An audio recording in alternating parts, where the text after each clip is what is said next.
Welcome, everyone. We're going to get started now.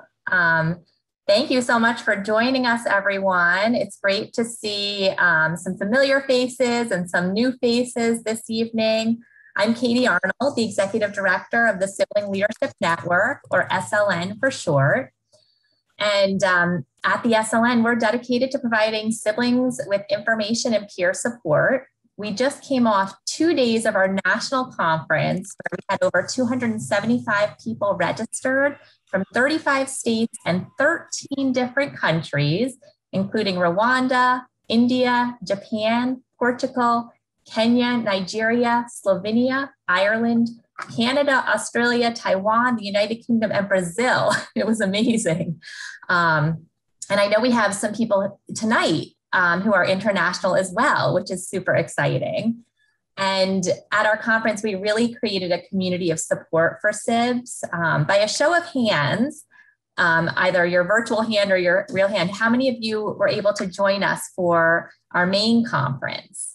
Let's see, feel free to raise your hand either virtually. So a number of you. It's great to have you here again for our post-conference session, and it's great to welcome some new people who are here for the first time joining us. We really want to encourage you to learn more and get involved by going to the SLN website and signing up for our mailing list on our Join Us page. Also, we have, let me stop sharing the screen just for a minute so you can see me better as I'm talking. And we've just launched a new SLN membership where you get additional benefits if you become an SLN member. It's just $30 for a 2-year membership, and information is in the chat box, so feel free to check that out. And we have 2 post-conference sessions later this week, tomorrow and the next day. And so if you want information about those, we're going to put that in the chat box as well. Throughout our time together, you can feel free to share pictures or comments on social media using the hashtag 2021 SLN Conference. I want to review a few housekeeping items. We have set this Zoom up so that you can see each other to really foster a better sense of community. So please be respectful of each other and use good Zoom etiquette. When the speakers are presenting, all participants will be muted. When it's time for questions and interaction, you can type into the chat box or raise your virtual hand, and then we'll unmute you so you can ask a question verbally. The best view for this session is the speaker view so that you're able to see the presenter on the screen. So in the upper right-hand corner, there should be a little icon or box that says view. And there's 2 options. One is gallery view. And if you click on that, you can see everyone. And then if you click on speaker view during the presentation, that's really the best view to have it in. So you can really see our speaker for this evening up a little closer and more personal. We have handouts available, and you can see the link in the chat box and just click on that to get the handouts, the PowerPoint, and then another handout is available there. If you're pre-registered to receive continuing education units or CEUs, we'll need to verify your attendance at the beginning and the end of the session. So please make sure that the name on your Zoom square matches the name that you registered for the conference so that we can really make sure that we verify your attendance for the CEU people. And now, without further ado, I'm excited to introduce our speaker for this evening, Harriet Redman. Harriet is the director of the Wisconsin Sibling Chapter of the SLN called WisconSibs. And for those of you that joined us on the first day of our conference, Harriet received the Don Meyer Award for her dedication to supporting siblings of people with disabilities. And it's hanging in the back on the back wall there. And Harriet has just a wealth of knowledge and expertise. And I'm so pleased that she's joining us tonight to share her time and talent. So Harriet, I will turn it over to you. Well, thank you so much, Katie. I know you suggested the speaker view, but I am just enjoying seeing all of you. This is fantastic. The conference was wonderful, and this movement is is picking up, and it, to the credit of Don Meyer, who kind of is hanging behind me here, and to all of the board, and to you, Katie, and the SLN. This is exciting to see all of you here together and at a future planning session. Probably half of you are thinking, what am I doing here? It's a beautiful night. Here I am, talking about future planning. I'd rather do anything else. Maybe all of you are thinking that, but something within you, maybe it's fear, maybe it is nobility, whatever it is, it's great that you're here, because this is so important. No matter where I go, siblings, parents, even those around them are talking about what's going to happen in the future. What's going to happen once my parents are gone? What's going to happen as a sibling? I may be gone. What's going to happen? And of course, none of us have a crystal ball, and things change rapidly. So the best shot at this whole thing is having information, connecting with local resources, connecting with national resources, connecting internationally, connecting, and also connecting with one another, which is awesome. It's so powerful. And so what we're going to do tonight for the next couple of hours, and I know that sounds like a long time, but I'm hopeful it'll go really fast for you. I know it'll go fast, because it's not going to be me just talking. You'll be able to talk with one another too. And I think that's the best part. That's the exciting part. So I'm going to keep my eye on the chat, but I know Amy is going to be our chat person. And if you do have a question throughout the presentation and workshop, please go ahead and put it in the chat. We may not address it at that moment, but we'll be keeping track of those so we can address those.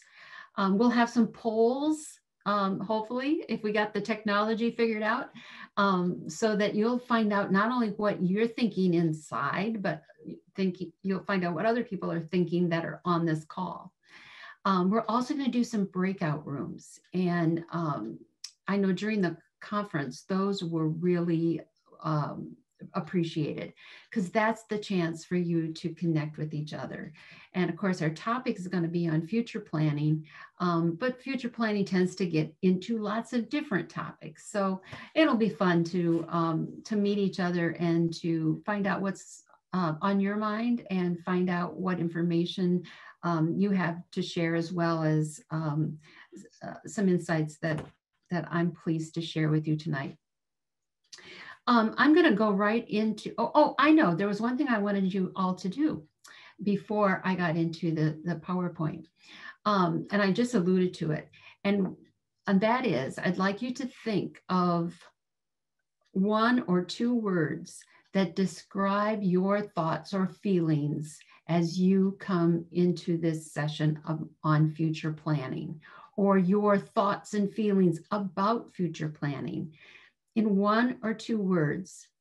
When I say go, I'd like you to write it in the chat and press, write it in the chat. And then when I say enter, then enter it. Okay, so when I say go, you write it.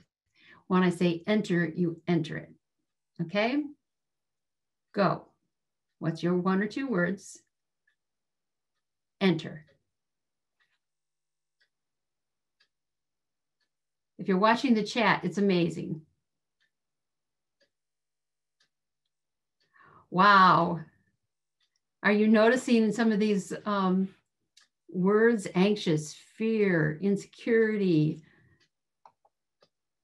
not knowing where to start, concern, anxiety. Well, no wonder not 1,000 people came to this session.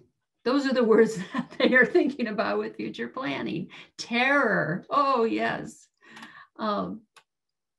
Well, you come to the right place, because these are typical words that people feel when they think about future planning. I hope that when we finish tonight, some of these words will turn into hope. Some of these words will be turned into confident. Some of these nerves will turn into enthusiasm for starting. So we'll see. Okay, are you ready? Let's see if my PowerPoint is ready to go. And I am going to use a PDF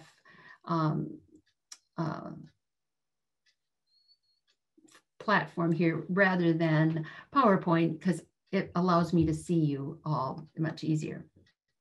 So as Katie said, that's the Don Meyer Award that I was awarded Friday night. I am not exaggerating. This is the most important award in my life. I just love this and feel so honored because Don Meyer, well, you know him. He is the father of the sibling movement and just an awesome, thoughtful human being. So to receive this honor is incredible. But beyond this honor, there's a few other honors I have, and that is I also am a mother of 2 children.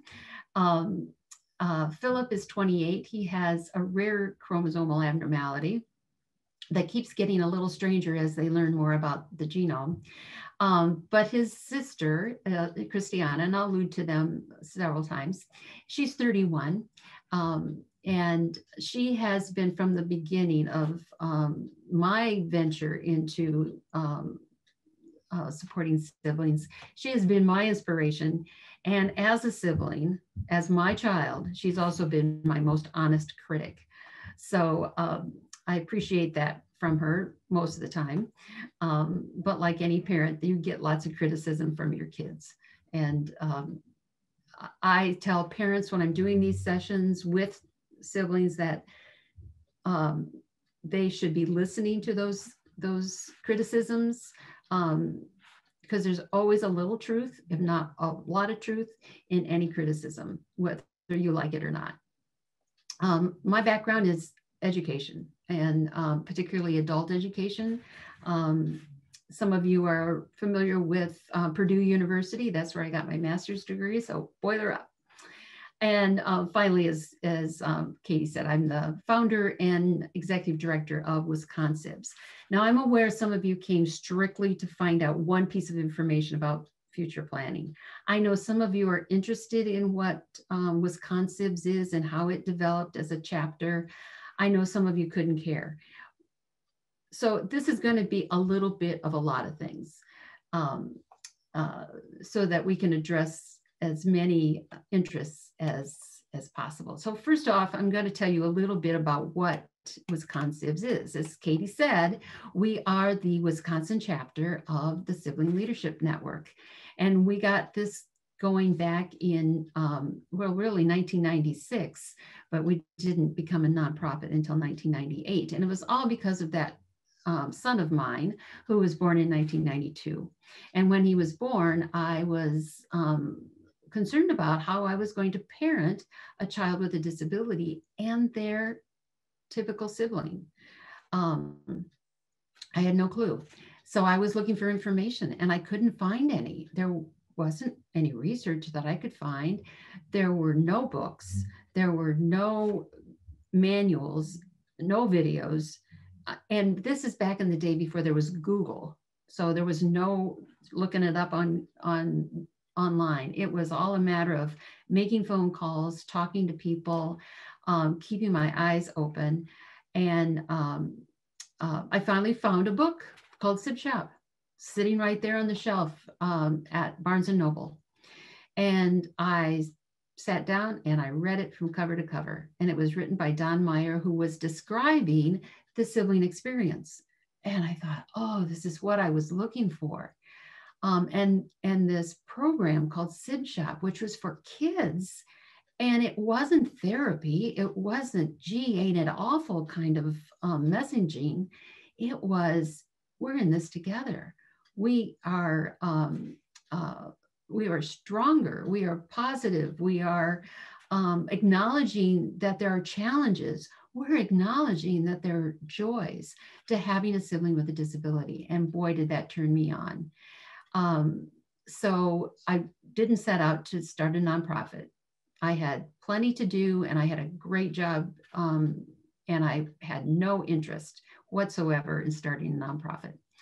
But one thing led to another, and the only way to get this moving, not only for my daughter, but I learned that connecting siblings was the key for other kids too. So I'm not going to give you the whole history, but these are Wisconsibs. These are kids, and we also serve teenagers and adults. These are siblings of people with disabilities, somehow connected to Wisconsin. Some of the kids are connected because they live in Wisconsin. Some of the adults are connected because they have brothers and sisters with disabilities that live in Wisconsin, but they live in Arizona or New York or Pennsylvania or somewhere else in the world, even though their brother or sister lives here in Wisconsin. Some of them just like the Packers or like to drink beer. That's fine. We don't have any legal territory that we have to stay within. We're not a government agency. We can serve anybody we want to. But we choose to serve as the Wisconsin chapter of the Sibling Leadership Network. And that's a big job because there are like 600,000 siblings in the state of Wisconsin, and we got a lot of work to do to reach them. So, and I should say too that Wisconsin is the sibling. We call everybody else, like myself, who is a parent or a teacher or anyone else, or even the sibling with the disability, we call all of us Wisconsin fans. We're not the Wisconsin. They are our focus. They are where our mission lies, but everybody around them are the fans of those Wisconsibs. So our mission is to support and understand brothers and sisters of individuals with disabilities. And we keep our eye on helping siblings thrive through their unique lifelong journey. And much of this you heard last week at the conference, or you've heard before from other speakers. But it's so true. The quality of life for people with disabilities is enhanced, if not completely supported in many cases, by their brothers and sisters. You're a vital piece of their world. And that's why future planning is so important. Just a couple of notes. I mentioned that we serve Wisconsin. We happen to live in the Fox Valley part of Wisconsin, which is in Green Bay Packer territory. It's right up there by Green Bay, where Aaron Rodgers is supposed to be making an appearance again, but we haven't seen him. Don't know what that's going to happen. Anyway, we are a 501c3 nonprofit. For many of you, that's important information, but we're not supported by United Way, or we're not a membership organization. Anybody, anywhere can be part of our organization. We don't collect dues or any of that. We're not against it, we just don't do it. So, you know, being a sibling, as you have experienced, is positive and negative. It has its challenges. It also has its joys.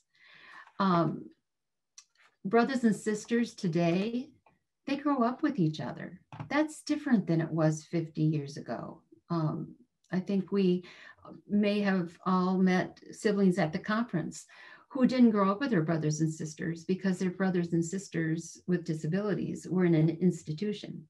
I know one woman in our group, she didn't even know her sister as a youngster because her sister was taken away.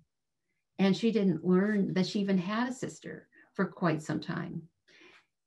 Those days have by and large gone away. And you're growing up together, going to the same schools, riding the same bus.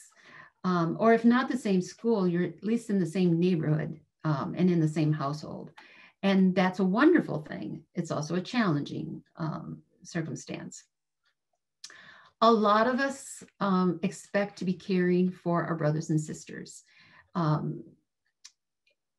into the future. And caring can be, and it doesn't necessarily mean that caring has you residing with your brother or sister.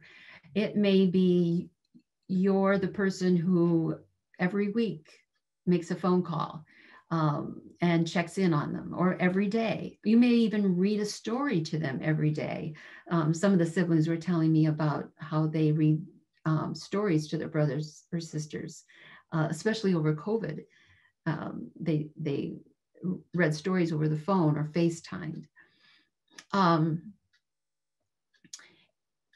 Regardless of what kind of caregiving, support throughout your lives is important in keeping healthy and prepared. I know the conference did a great job of providing opportunities for understanding self-care. That's very, very important. And in coming to these conferences is part of that. It's self-care in that you're getting information, but you're also able to reach out and learn from other siblings. You're learning to be prepared, and that's what this evening's about too. So bravo. And why is all that important? I mean, are you really all that special? Well, yeah, you are. Because siblings have so many roles. Siblings, even if they don't have disabilities, have many roles. But siblings, when they have a brother or sister with a disability, have additional roles to play as role models. Some of you are role models. Some of you have role models that are siblings. Some of you have been your sibling's teacher or therapist for years, since you were little. Advocates on the playground, all the way through advocates in policymaking, protectors, making sure your siblings are safe. Many of you have been the very first companions and remain friends of your brothers and sisters. That's a very, very important role. And caregivers, as I mentioned before, providing some service, some help, some companionship. All those are elements of being caregivers. Coaches, oh my gosh. If you've had a sibling in Special Olympics or My Team Triumph or any of those kinds of things, or you've been in a therapy session with your sibling, you've probably been a coach. You've probably cheered for them. You've probably given them tips. You've been a coach. Interpreters, yeah, we really lean on siblings to understand brothers and sisters with disabilities, because you're often close in age, and there is something called sibling speak, that element of communication that siblings understand innately. I really believe that. I felt it with my own brother as he was older and kind of took care of me because I was a kid that had asthma really bad. He understood me, a thing in ways that my parents didn't. So he often interpreted me to my parents so that they would be able to get help when I would have asthma attacks and so on. Your friends, and I love this one, antagonists. And that word came from one of my employees. She is our grant writer. She has cerebral palsy and she has 4 siblings. And she and I were making a presentation together, and she said, you know, you don't have anything about how brothers and sisters can tease you and antagonize you differently and better than anybody else. And she said, that was so great for me. My brothers and sisters teased me and it made me stronger. So I added it.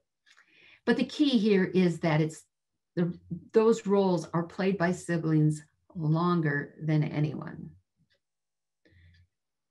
Siblings typically outlive the doctors, the therapists, the teachers, the coaches, and the parents.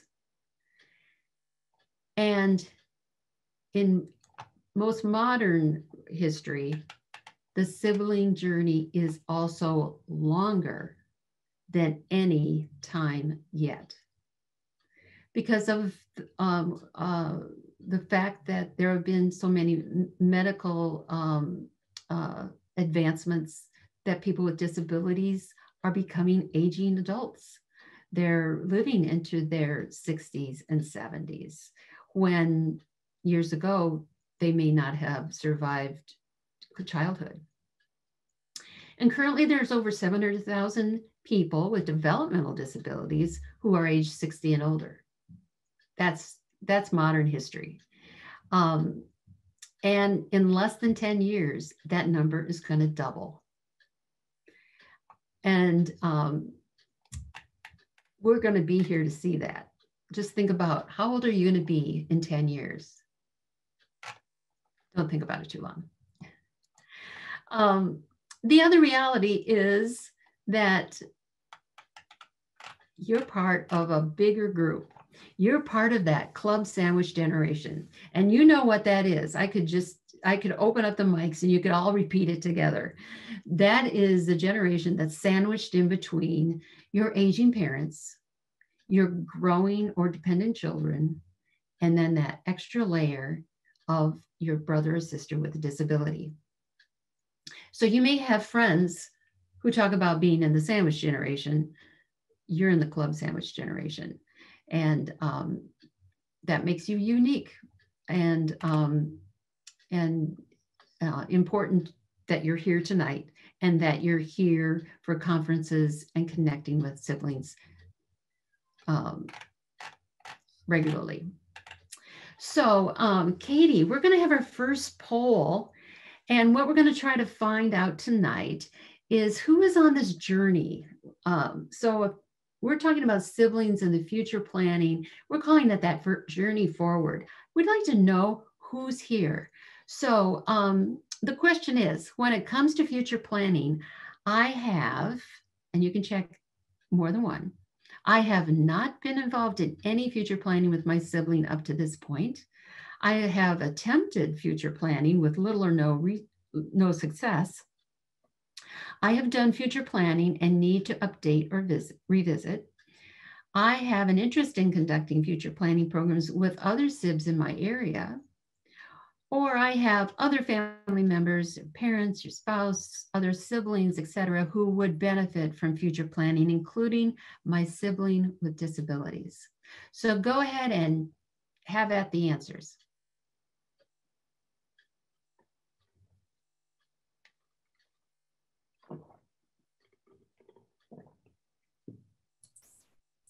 And Harriet, I think all of the polls launched right now, unfortunately, instead of one. Oh, okay.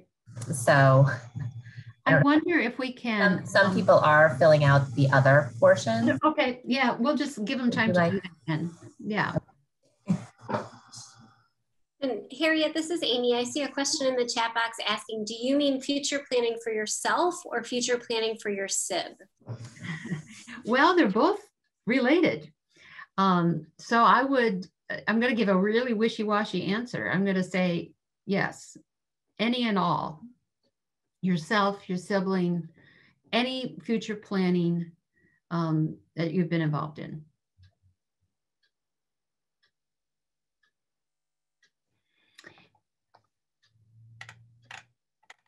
And as Katie mentioned, there is more questions. There are more questions. So go ahead and just go through them, and then we'll come back to those.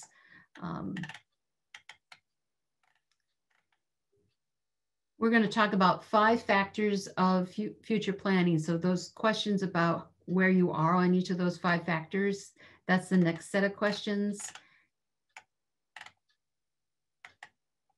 And then, gosh, stole my ending. The question 7 is about end of life. Have you spoken to your family members about end of life wishes? And it looks like we have about 75% of people have completed the poll so far. So let's give them a little more time because there's a lot of questions. Yeah.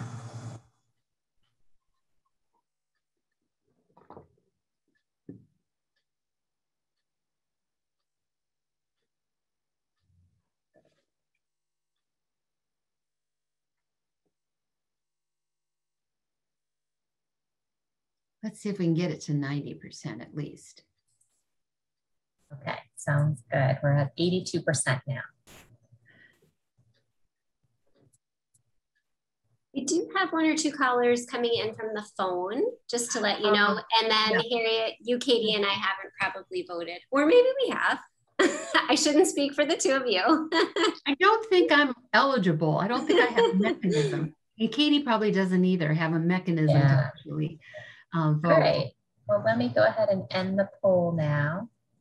Oh, we're up to 88. 88. Oh. 2% more will make our target. One more person.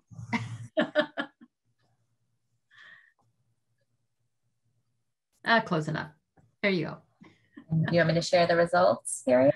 Or do you want me to download them? Let's share the results, and then if possible, maybe we can minimize that. I don't know. Do you all see that now? Are you able to see on your screen? Yeah. The results? Yeah. So it looks like the greatest number are those who say other family members could benefit from this. And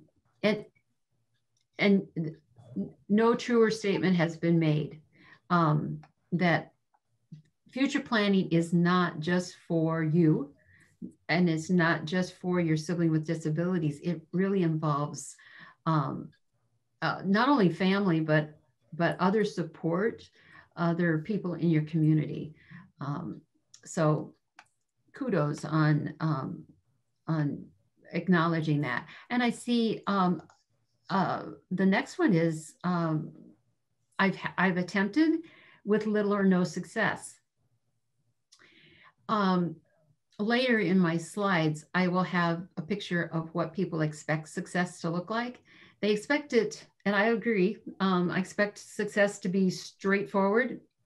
I get from A to B, straight line.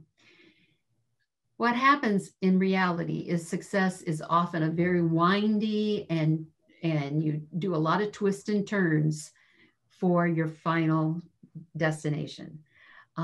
After all, this is a journey, and with rare exceptions, are there straightforward, easy to navigate roads to that destination.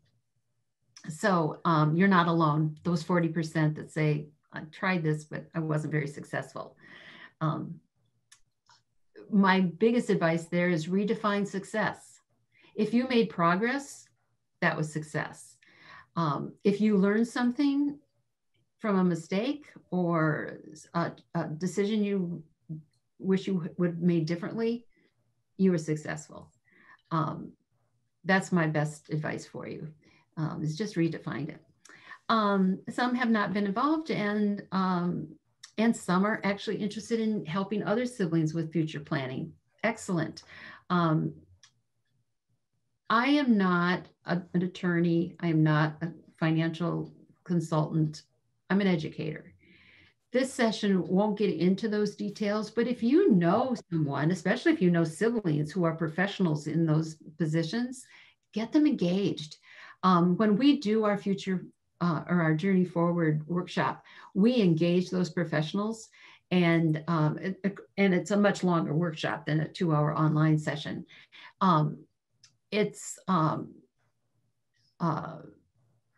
important to engage with professionals. So especially if you're trying to get more siblings involved, pull in some professionals to help you with that. Okay, well, let's see if we can minimize that for now, Katie, and we'll move on. Okay, I did stop sharing the poll. Do you still see it? I think we're good. Okay. Oops, I wanted to share a little more in terms of the value and importance of future planning. This is a surprise to a lot of people. Now, it won't be so surprising to siblings because they live this stuff, but for a lot of people, they don't realize that most people do not live in group homes, that they actually live in their own home.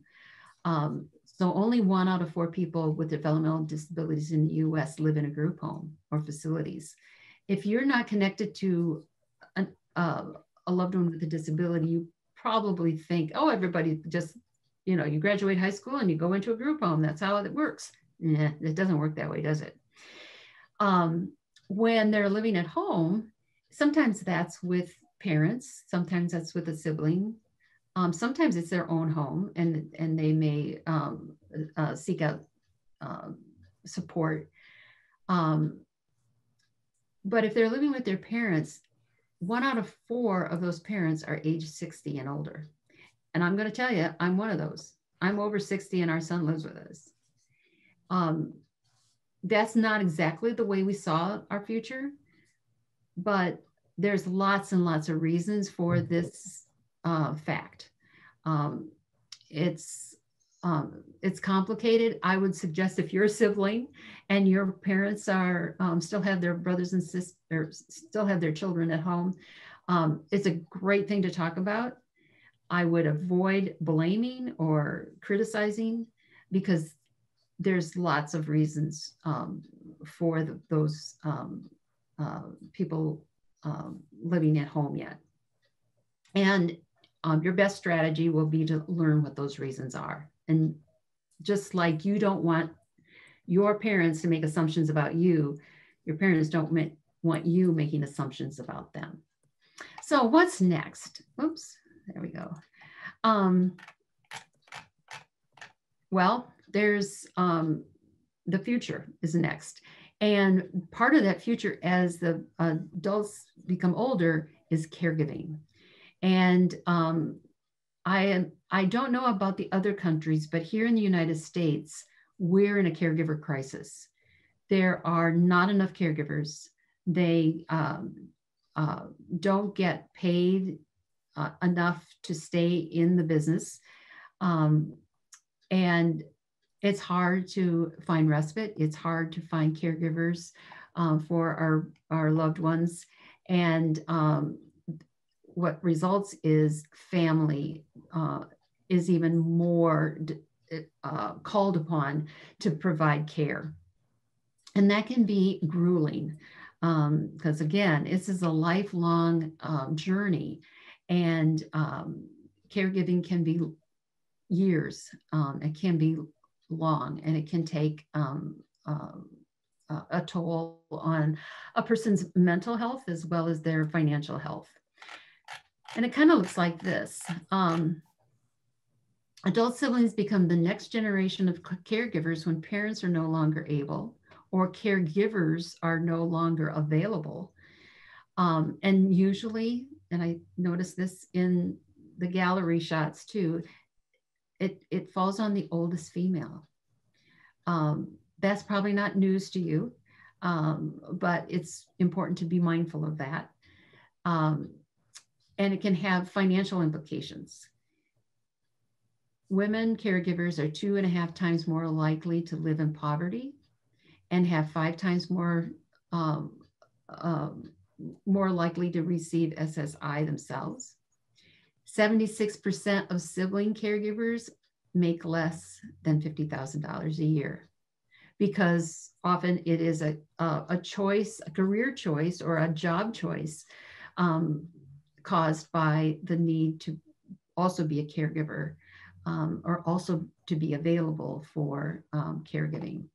So being prepared mentally and financially is important. Early planning. And when I'm talking with parents, I say it is not too early to get the siblings involved in future planning. It doesn't mean you sit down and you show them your special needs trusts or, you know, ask them what you want them to write in your will and that kind of thing.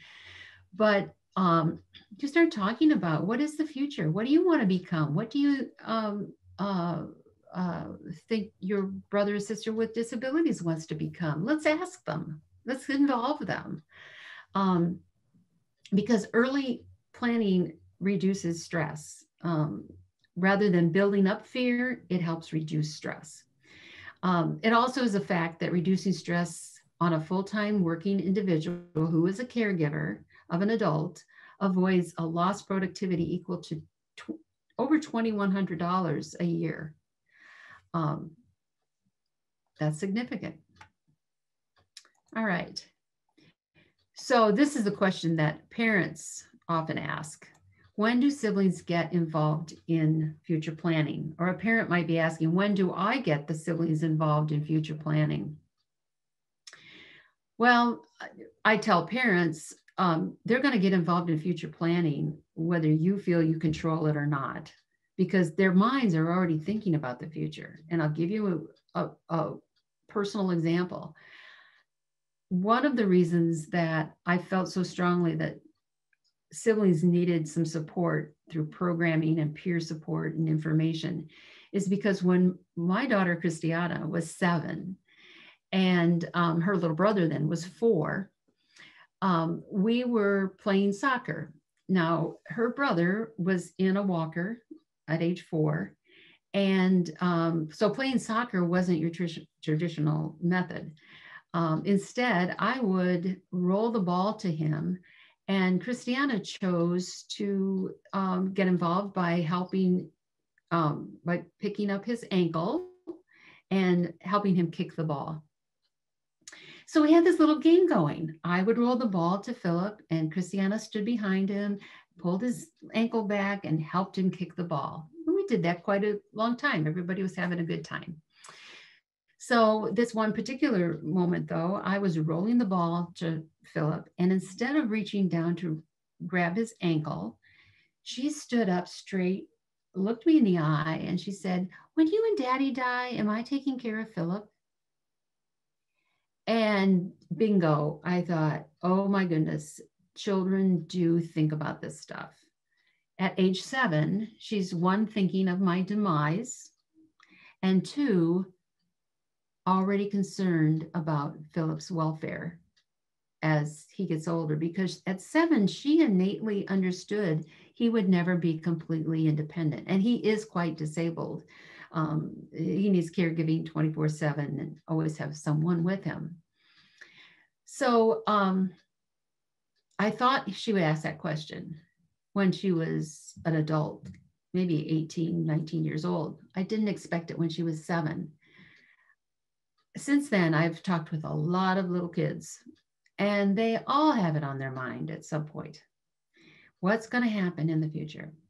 So siblings get themselves involved in it well before parents even think about it. And yet less than half of families make plans for the future, but they want their children, they want their siblings to be involved. And parents, for the most part, almost 80% of them, claim they have talked to the siblings about future planning. Now, do we believe that? Well, 64% of those same siblings say they have no idea what the plan is. I can understand that from a parent point of view. I can't tell you how many things I probably told Christiana or tried to teach Christiana, and she wasn't listening. She wasn't ready. And likewise, I can appreciate that parents may have a bunch of stuff in their heads, but they're waiting for the right time to tell you. Or they're thinking, oh, I don't want to burden them with this. I'll wait. And the time is now. The time to open the conversation is now. I'll tell you a story on myself that at the time I wasn't very proud of, but has been something I've shared with others. And that is, I was making a presentation in Milwaukee, and it was a presentation of parents and their adult children, both the child with disabilities and the sibling. And this particular woman had her sons, and the sibling was 24 years old. And she held up her hand and she said, well, when should I talk to my son about the future? And without thinking, this came out of my mouth. I said, the night before you have your stroke. And I thought, oh my golly, what a sassy woman. Shame on me. But it's true. You don't know what is going to happen in the future. You don't know when that stroke is going to happen. You don't know. So the time is now. And the other thing that is important to realize is getting started is the hardest and most important step. And that you've probably done some things already. Or your parents have done some things that you just need to know about. So, but I couldn't believe I said that to that poor woman. But anyway, siblings feel clueless. How do I get more involved now in case I have to handle things later? My parents have had full control of my brother's future and I feel clueless. How many of you feel kind of clueless as to exactly what their wishes are? Yeah, that's a quote from a sibling. And maybe it's not their wishes that are the most important anyway. Maybe it's a combination of your brother or sister with disabilities wishes and the whole community, the family, and others. I think this is another true statement that a sibling made. We all need the same lessons and knowledge that our parents and professionals have. The reality is we don't all have the same lessons. Due to experience and age and time, you don't have all the same experiences your parents have. Don't blame yourselves for that. That's the way that works. As sibs journey into the future, some expect to be living with their sibling. About 19% actually expect that they'll co-reside with their brother or sister, and the reality is only about 10% do. Most expect to be caregivers. 44% are willing to be a future caregiver. That's what they're willing to do, but a larger percent expect to be a future caregiver. That's something to study further. So let's get started. I wanted to give you that little bit of background in terms of the importance of planning and some of the expectations and feelings. What we're going to do now is actually go into some of the things that we do in this program called Journey Forward. And I get this whole thing on the screen here. Journey Forward is a program that we created here in Wisconsin based on a program that was originally developed at the University of Illinois at Chicago. And one of the siblings there who was getting his doctorate, John Kramer, had approached us and asked if he could test it out on siblings. And we said, of course. And we had a number of adult siblings, their brothers and sisters with disabilities, and their parents participate in this program. What I really like about it is what it says. It's a practical and unique help for adult siblings. And I also believe from experience having done this, that it does help stop the worry and get moving forward. It is basically, get to the next slide. We do it in 2 half-day workshops. You could spend a lot more time on that, but we do it in 2 half-day workshops. It is focused on adult siblings and helping them, and that can be in all kinds of ways. But we really encourage adult siblings to invite their parents, invite their spouses, and especially invite their siblings with disabilities. For some, that isn't practical. Maybe their sibling lives in another state. Maybe their sibling isn't physically capable. But we believe every sibling has a right to their own future planning. And we try to make it as possible as we can. These are just some of the people that have participated. It's a unique experience because it's focused on siblings. There are a lot of future planning programs. You can find them in lots of different places for parents. This is unique because we're going to focus on siblings. And it is also unique in that we start out with reflection and sharing. We're going to do a little bit of that tonight. Learning, planning, acting, and then evaluating. We won't get through all those tonight, but that's the process. Remember that success picture I shared a little while ago? That's what I was trying to explain.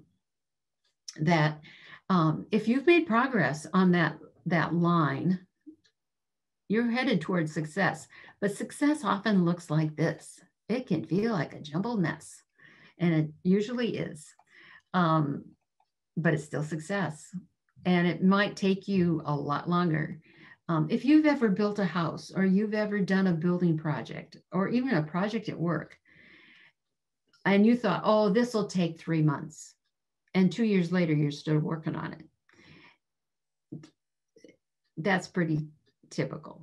It's not what you expected. It's not what you hoped for, but you're still moving forward. And that's the important thing. You'll get there.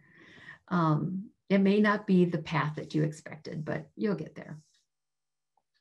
So within the journey forward, you'll know when you get there, because this is like a journey. This is like a trip.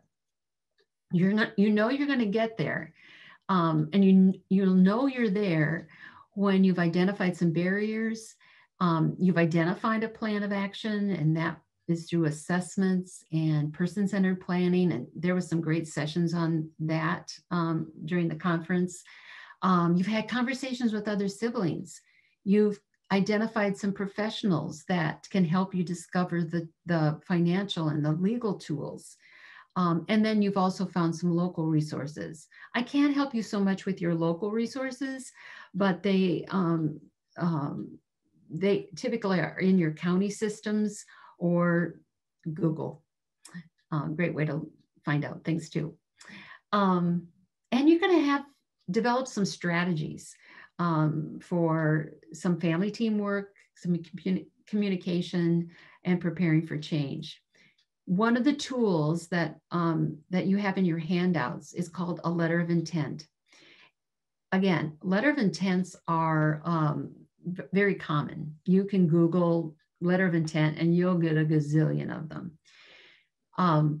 What a letter of intent is it's a document or a series of questions that you're answering that provide not only you information, but helps you share information. When I'm doing the workshops, I tell siblings, think of me as I'm the instructor for a class you're taking, and you have homework. And no parent is going to say no to you if you say, I need some help with my homework. Parents will respond, and they are the best source of much of the information that you're going to need for your letter of intent. So what does a letter of intent do for you? It not only helps you pull information together and share your thoughts and dreams and fears and expectations and all that kind of thing, but it saves you time because it prepares you for that discussion with the attorney, that discussion with the financial person. It prepares you for that, and it saves you time because you're not going to do those things in their office on their dime. You're going to be prepared and spend a lot less time in the office of a professional, which means you're going to spend a lot less money on professional services. So you'll have that in your packet of materials. So Katie, we're ready for our first breakout session. And what we're going to do is identify some of those barriers that we feel. Now, if I were a lecturer, I would give you 120 maybe 500 barriers to financial planning. And you'd all go, yeah, okay. Is it on the quiz? That's not very helpful. What's most helpful is to realize what your barrier is. And I don't think I can think of any group that is more trusting of one another than groups of siblings. So I think this is a great opportunity to break into breakout groups. And I have 2 questions. One is, tell us your name. And then with either your first name or your last name, identify the first initial. So Harriet, my first initial is H. I'm going to think of a barrier that starts with H that I can relate to. So H, I think of harried. I have a harried schedule and I just don't have time to do future planning. Okay, now keep in mind, I do SIB shops, and this is a SIB shoppy kind of thing where you not only answer a question, but you introduce yourself at the same time. SIB shops does that all the time. So introduce yourself. And if you want to identify that first initial to help you with the barrier, an idea for a barrier, go ahead with that. But if you have a barrier you can already share, do that too. Then I'd like you to take a little time while you're in your group and help one another with questions or strategies of how you might overcome those barriers. Okay, do you understand? Identify a barrier and help one another identify ways to overcome them. I think we're ready, Katie. Okay, are we all back? I can't tell, but I'm assuming. Yes, I think everybody's back. Okay. Wow, I heard a lot of insightful self-awareness type of discussions. I know we probably had a little more time for identifying the barriers than we had for overcoming them, but a lot of rich conversation. If there's something you'd like to share, please put that in the chat.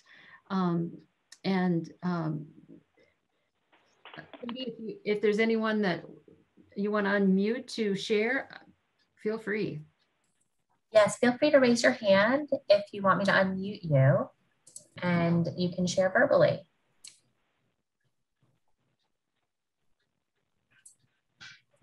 The raise hand is under reactions at the bottom, and then raise hand. Or you can raise it in real time and maybe I'll see you. Emma, do you want to go? No? Okay. Okay. Well, we can move on to the next slide too. All right. Well, I think we had a very, the 2 sessions I was in, or the 2 breakout rooms I was in, really brought up some good points. And here's a smattering of other possibilities. From A to Z, there's all kinds of things that get in our way. And do we focus on these?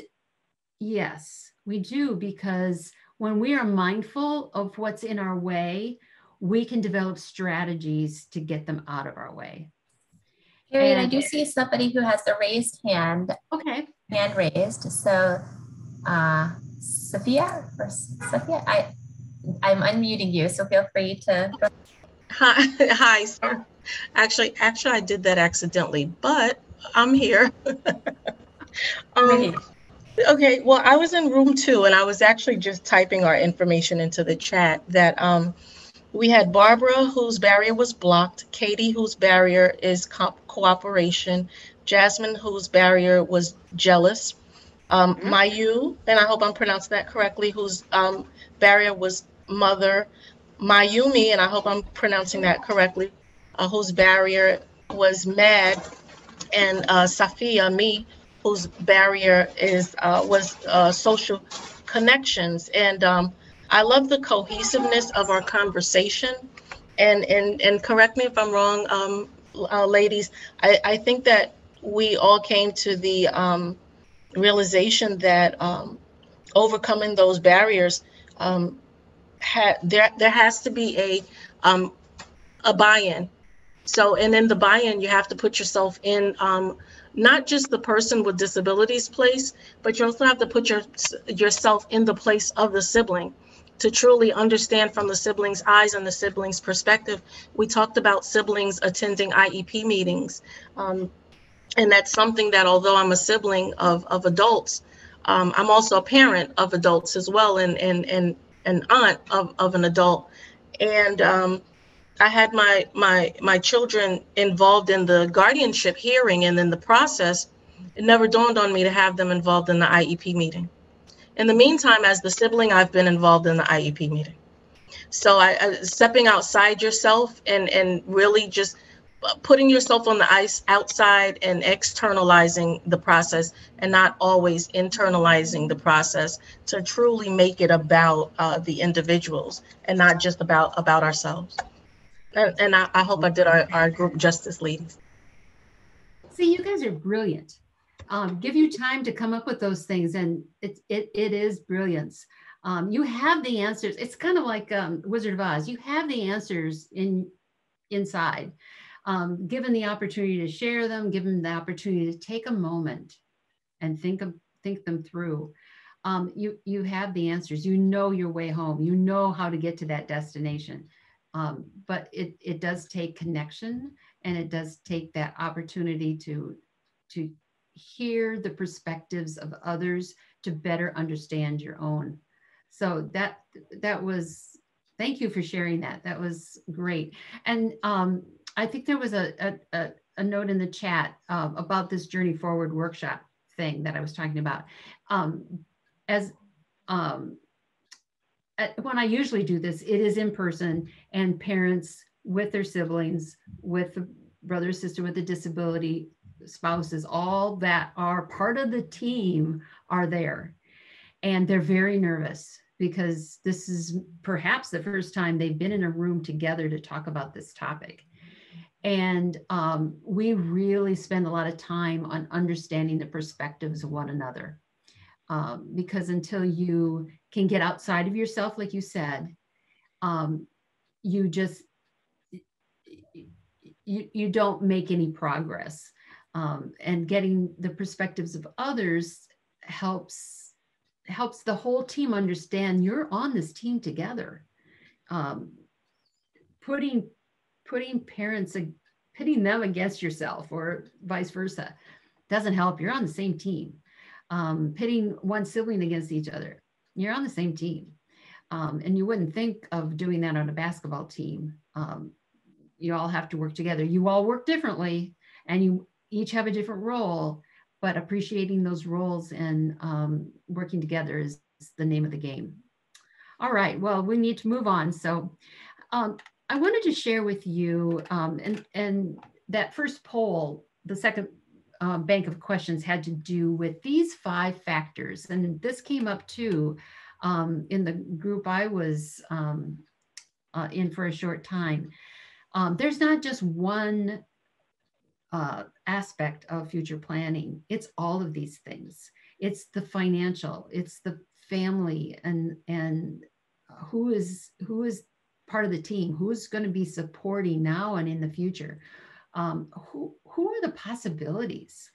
A few years ago, my family enrolled in a program to help us with our son when he was going through, transitioning to being an adult. And they suggested we invite people to this team. And I thought, I'm going to look at this like this is a party, and this is, I want to invite all the people that have some interest in Philip. And I thought, I hope 5 people come. I'd be delighted if 5 people came.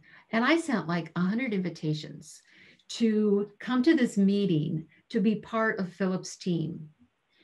And it was an all-day session. And so I was really sure that it would, most people would ignore it, but I wanted people to feel invited to be part of his team, to offer their support in whatever way they felt capable. I couldn't believe it. We didn't get 100 people, but we got 30, which was way, way more than I expected. And those people have continued to be evident, visible as support to Philip. And it's been life-changing for him, certainly life-changing for me and his sister, who, and she conducted the session that we had. So it was important that we understood it wasn't just me, my daughter, and my son. It was a whole bunch of people that could be involved in support. Legal, gosh, that's often where we start. And that's not a bad place to start. That's an excellent place to start. But it's not important that it's always the first place to start. Government benefits, oh my goodness, we really need help with untangling some of those benefits. And that is not easy. I don't care where you live, it's complicated. And then, as someone mentioned, emotional, getting in touch with our emotions about it, that it is something we fear. It does produce anxiety. What strategies have we used in our lives before to help us with fear, anxiety, nervousness? Try those strategies. Again, you probably know what those are. Those are the 5 factors. And that question that I asked in the poll, on a scale of 1 to 5, how prepared do you feel in each of these? Again, that's, oh, there we go. Thanks, Katie. Awesome. So if we just go down to, on a scale of 1 to 5, how do you feel about financial? 38% said kind of in the middle. Probably have done some things, don't feel like we're finished.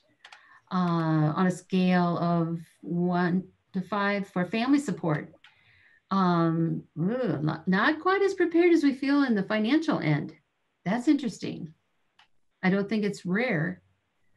Oh, yeah, we got 0 down here with 5 being the highest. Legal, not prepared at all. Okay, that would signal might be a good place to start. On a scale of 1 to 5, in the government benefits, again, not all that prepared for most of us. Ooh, we need to talk to this person. One person is most prepared. Who is that? Put your hand up. We want to find you. Has anybody got their hand up, Katie? I don't see anyone. Oh, they're not going to admit it. I want to meet them though, because I want to congratulate them. Yeah, that sounds great. I admire that person who's got that figured out. Okay, and then emotional. Boy, we got a lot of honest people here that some say I'm not at all prepared, and a lot saying, not real prepared. Oh, I bet the same person who's prepared with the government benefits is prepared emotionally. I bet there's a relationship there. Some researcher tell me how that works. But that's awesome. Okay, we'll move on to the next slide here, because it's going to share with you a little bit about what we do know from other siblings. 58% of siblings say they don't feel prepared financially. So if you were in that category, you definitely are not alone. Most siblings don't feel very prepared. And again, I would go back to that comment I made earlier about that letter of intent. The letter of intent is a document, pages 1 through whatever it is, but you don't have to start at page 1. You can start in the middle, or you can start at the end. I like to read a book by reading the first chapter or the last chapter first. I like to know how it ends first. You can start anywhere. We started by answering all the questions that we knew right away. Just fill in as much as we know already. And then we started digging for more information. So that letter of intent, again, will help you when you identify a financial person that you want to talk to. Family support. Well, this group, I would say, fits all the other siblings that have been studied. 70% say they have not discussed with family about what they want at the end of life. Now, that could be yourself, or that could be your sibling, or that could be your parents. Parents don't talk about that either. It's important. When I know one of the siblings on this call recently lost a parent. Knowing what they wanted was helpful. She described that her mother left a lot of notes. Very helpful. One of our sessions that we had with workshop a couple years ago, we do a conversation, a small group conversation where siblings talk to somebody else's parent. It's amazing what siblings will tell somebody else's parent that they won't tell their own parent.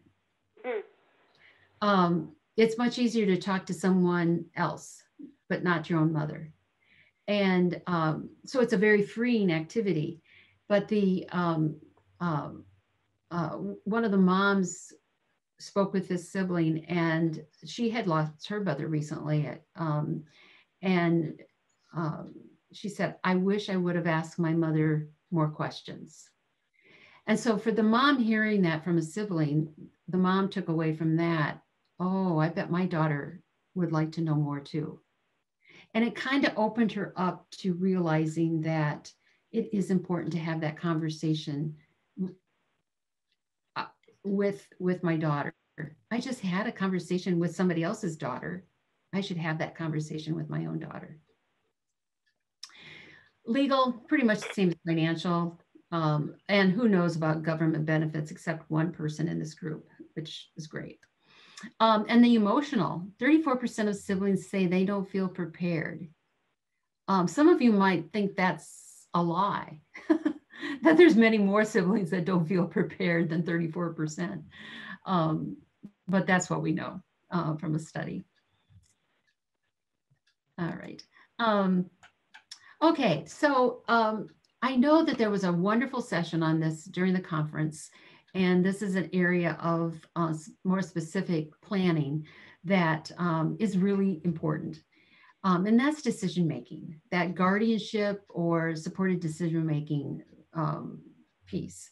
And we typically think of this as the decisions parents make when a child turns 18. And then you're kind of stuck with it.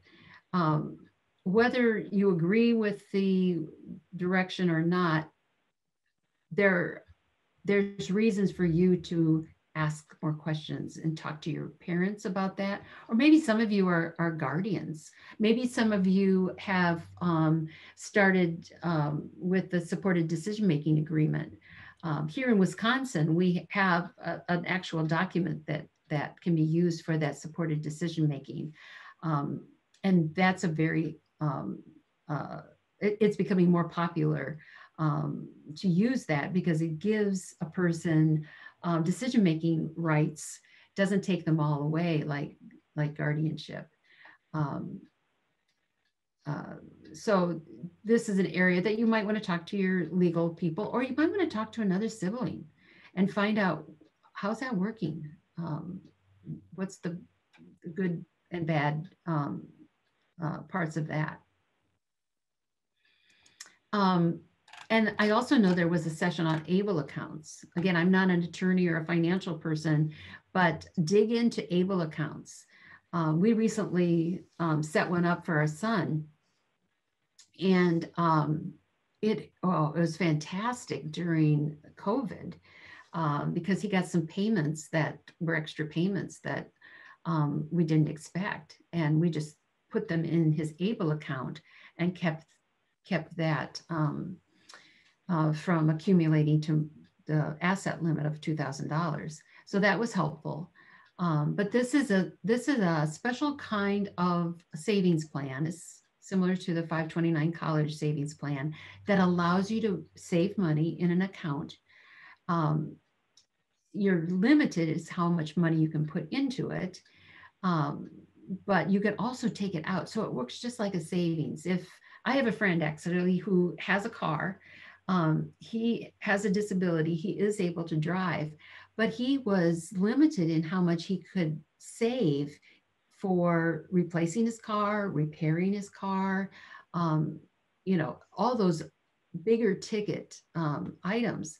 And with his ABLE account, he is able to use that as transportation money to be able to accumulate enough to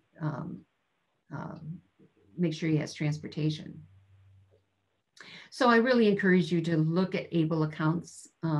Wisconsin doesn't have their own, but we go to other states and find out what's available. And that's fine. And any state can do that. You can go to another state to find an account that is worth worthy of adding some savings. Well, I don't want to beat a dead horse, but this letter of intent really is helpful because it's not only a place that you put information, but it is such a helpful tool in encouraging discussion. Again, it may simply be very basic. Hey, Mom, I don't know the name of Johnny's doctor. And a lot of siblings don't know the names of their siblings' doctors. This gives you that chance to ask questions and justify it by saying, I need to know this for a class, or I need to know this in case something happens, or I need to know this for my own peace of mind. The one that you have in your handouts is this one over here, the Journey Forward one, which is more of a, you can do it online, but it's more of a paper pencil kind of booklet or paper. Another one that's very useful is the one that the ARC offers in their Future Planning Center. And you can go online, and that's completely online. I like the way these two programs actually work together. The ARC is a very much an online program that you can start today. You can go online and you can do a piece of that. And I would really encourage you to do that. The workshop tonight and the Journey Forward program that we do is more in person. So it gives you a chance to connect to other people. That's also an important function. My message here is, I don't care where you start or what kind of tool you use, find something that works for you and use that, and use more than one. That's a good idea. You use more than one of a lot of things. You sample different ways. This team of guys, these three young men here are all brothers. Matthew has a disability and they own a bakery. And, but they had done, and it's a big bakery. They're worth a lot of money and they had never done any future planning. So they got together in our workshops and with their brother and their mom, and they started working on stuff. They started working on their letter of intent, and they were so very grateful. Now, I didn't give them financial information and financial advice. They have people to do that, but they had never had these conversations, and that's where it all started. So that letter of intent is going to have a question for you right off the bat. Describe your dream or describe your nightmare. We're going to do another little breakout time here. Yep, we have time to do that. And a dream isn't necessarily that, oh, if I were king of the world or I had everything I wanted kind of dream. Another way to look at a dream, and I have it written down here, is our goals that make the best future with what we have and what makes us happy. So when you're thinking about what what's my dream for myself? What's my dream for my sister or brother with disabilities? What are some of the goals you have? What are some of the elements of that? For our son, I hope that he always has an opportunity to celebrate holidays with family. When I'm gone, I'm hoping, and I let these people know this too. I'm hoping to have his cousins invite him for Thanksgiving dinner. And I kind of expect them to. I kind of tell them that I expect you to invite Philip if I'm not here. Because that's so important. It's important to him. It's also important to the rest of the family too. So that's one of my dreams for my son, and also that he's welcomed in the community. It might be something like this. I want my brother to have the most freedom and independence that he can have, because that will make him the happiest. His good health, having a positive social network, and day activities with purpose are important to me. On the other hand, the nightmare is knowing what the future will be and if the funding is going to last. So let's just take 5 minutes to get back into some groups. They might be different groups because I think these are pretty random, right, Katie? Yes, there'll be different groups. Yep. And you might not have ever shared the dream. You've perhaps never said it out loud, but I like to say, just talk until you have something to say. That's fine. It's important to share. So let's get to that. All right. So yeah, I was privileged to be listening in on a great discussion. One in which they were talking about that they have moved along, but they want to move along a little bit more. And this is a good reason, or this gives you a good reason to talk to your parents again, or to your spouse, or to your brother or sister about their future, because you just went to this program, this workshop, and you learned that it's important to document information so that you're prepared if something happens, and it will. I should say when it happens, and it might just be a temporary setback, might be something more serious, but taking the opportunity right now when you have some tools at your disposal, and you have something to talk about. You just went to this workshop, you just went to this conference, and you want to share as well as you want to move things along. Speaking of moving along, we're going to do just that. Just a few things to wrap up. I know one of the things that's really difficult sometimes is for families to get together and just have a civil conversation. It isn't always even easy. Even in the best circumstances, it can be clumsy, it can be awkward, it can be difficult. It takes a lot of patience, and you're not going to get there all at once. So I have these suggestions, is especially with any of your family members, remember to express gratitude. I don't think we're going to, well, we might have. One of the things you can do is just make a list of all the things that you're grateful to your parents or to your spouse or to your sibling for. Just write them down. And then express those in some way. Some people are really good at expressing them face to face. I'm not real good at that. I'm better at going to the Hallmark store and finding the perfect card. That's my way of expressing that. But some people can write it down. However you express gratitude. I was, this was in the community, and I was talking with an older man. He was probably in his late 70s. And he was telling me how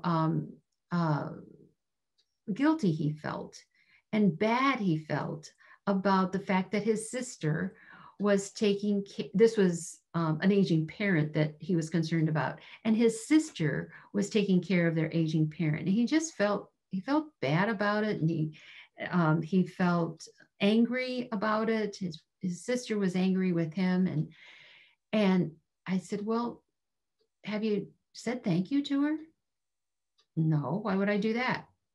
Well, there's probably some things that you're grateful for because you feel badly about this. So there's probably some things you're grateful for. And gratitude goes a long, long way when someone is in a caregiving role and someone who is part of your team, and you want them to be part of the team, and you want their input, and you want to understand them better. So gratitude's a great thing to, it's often overlooked, but a great thing to remember. Celebrating those milestones and having some fun with, so I don't think we're going to have time to do this breakout session, but basically it was to share with one another what you're grateful for with your parents or your brother or sister with a disability. I'm going to move on so that we have a little time for questions at the end. And then use those available tools. And the Sibling Leadership Network, wow, their website is brimming with information. And so check that a lot every week. There's something new going on there.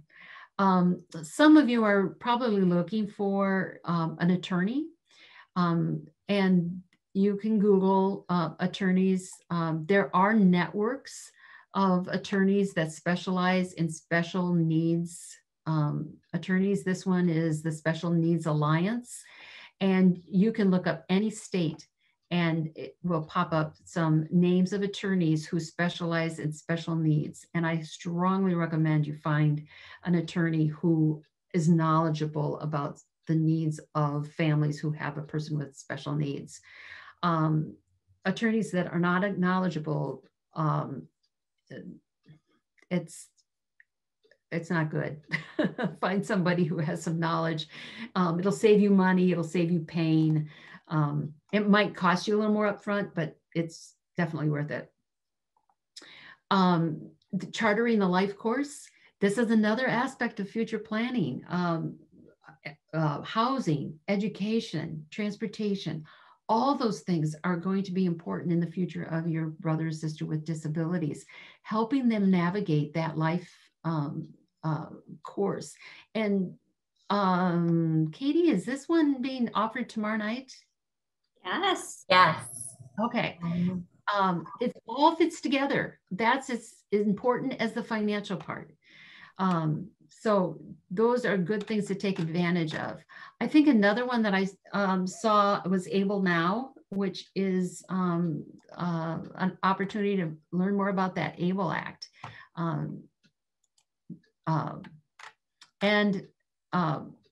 As I alluded to in that poll question, then there's the end of life. And this is important for all of us, not just your parents. This is important for you as well. And that is identifying what your wishes are at the end of life. Now, that's going to be a long way away. It will change, but identifying what those are is unique. 90% of people say it's important, but only 30% do anything about it. And yet you don't want to regret that. One of the clever ways of doing that is to go to a site called deathoverdinner.org. And it basically is the idea that you pull your family together for a meal. This article was about New Year's meal, and chat about death. And it gives you some ways of doing that, some tools to use so that it isn't morbid and gross, but so important. What do you want to have at your end of life? What do you want those memories to be? What do you want to have happen? What do you fear? Those are all really, really important. So a few other helpful resources, and this will be in the PowerPoint. And I just identified a few, but wherever you're starting, financial, legal, emotional, any of those places, Google it. You'll find some good resources. But here are a few that I thought were especially helpful. There's an adult sibling toolkit by the Down Syndrome Association. That's helpful. The life course, or charting the life course, that's also helpful. And we reached 39 of 39. So Katie, we have 4 minutes for questions. Great. Feel free to type your questions into the chat box, or raise your virtual hand and we'll unmute you and you can verbally share. Oh yeah, I see that somebody noted the life course for tomorrow. Yay. Yes. Yes, the chat box has been very active with a lot of people sharing, providing peer support to each other, as well as resources, which has been great. Yeah. As I told Katie starting out, I know that when you think about future planning, you hope that you're going to get the answer in 2 hours. And so you didn't get the answer. I hope what you got was a message that it doesn't matter where you begin. Start writing some things down.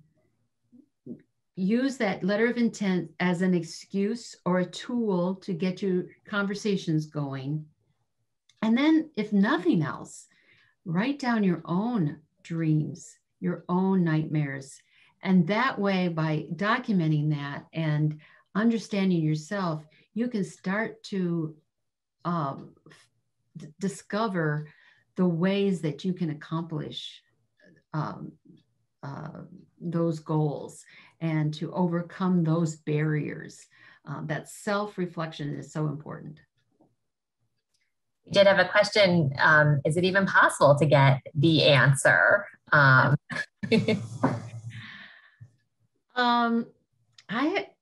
You will get lots of answers, and it's a puzzle. It'll all fit together, but we don't know we don't know what's going to happen in the future. If we knew that, then I'd say yes. Oh, definitely. We will have the answer. No question.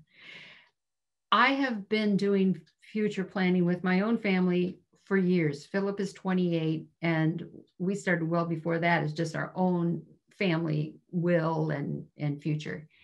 And we have updated it, every couple years because life changes. So did we not have the answer the first time? We had the answer for then, but it's continuous. It's a continuous process. The world changes, and we talk about a transition for families where their child with a disability is going into adulthood, and we talk about that as a transition. Are you kidding? That's just one. You're going to have tons of them, and all of us do. Whether you are looking at retirement, whether you're looking at a new job, whatever. So I don't think there's one answer. There's lots of opportunities to revisit life and declare what our goals are and what we see as the destination. And so that dream nightmare page in the letter of intent is important. And you can put it in pencil because you can change it, or you can have multiple pages of life dreams and nightmares. Thank you, Harriet.